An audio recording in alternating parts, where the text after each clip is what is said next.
দর্শক, Zia charitable trust দুর্নীতি মামলার বিষয়ে কথা বলছেন আইনজীবীরা। আমরা সরাসরি চলে যাচ্ছি সেখানে।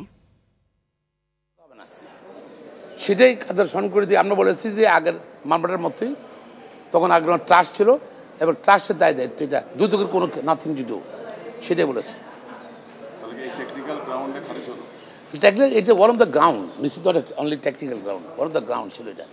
ট্রাস্ট আইনে ট্রাস্ট করে দিত, ট্রাস্টের টাকা যদি ট্রাস্ট তো শত সারা দেশ লক্ষ লক্ষ ট্রাস্ট আছে, তো ট্রাস্টে যদি মিসইউজ হয়, যদি দুদকের নাথিং টু ডু, সরকারের কোনো কাজ নেই এখানে মধ্যে। এখানে ট্রাস্ট আইন অনুযায়ী মানে আপনার বিচার হবে এবং আর এখানে কোনোটা আত্মহিত নেই। আমাদের টাকায় আমরা জায়গা কিনছি, হ্যাঁ, এটা আত্মহত্যা কি আসে যায়। অনেকদিন পরে নেভিজে পেয়েছি, কিন্তু অনেক হ্যারাস হয়েছে।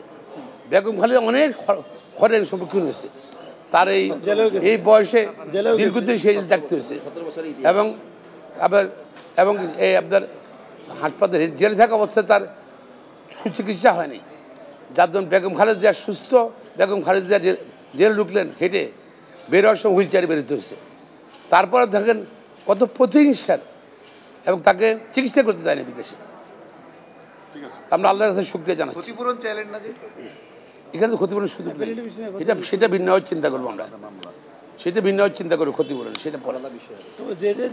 যে জাজ ট্রায়াল কোর্ট এবং হাইকোর্টে যে জাজ এই মামলার ফাইলে হাত দিয়ে ধরেছে, সেই জাজের ভাগ্য খুলেছে, সেই জাজের প্রমোশন হয়েছে। কেউ এডিশনাল ডিস্ট্রিক্ট জাজ থেকে ডিস্ট্রিক্ট জাজ, কেউ ডিস্ট্রিক্ট জাজ থেকে হাইকোর্ট জাজ, কেউ হাইকোর্ট জাজ থেকে অ্যাপিলেট ডিভিশন জাজ। এই মামলাগুলো যারাই ডিল করেছে তাদেরকেই সরকার পুরস্কার দিয়েছে। পুলিশ থেকে শুরু করে এটা যে পলিটিক্যাল ভিক্টিমাইজেশন, এটা তার প্রমাণ। Thank you. দর্শক, জিয়া চ্যারিটেবল ট্রাস্ট মামলার বিষয়ে কথা বলছিলেন আইনজীবীরা। আমরা দেখছিলাম সেই বক্তব্যের অংশবিশেষ।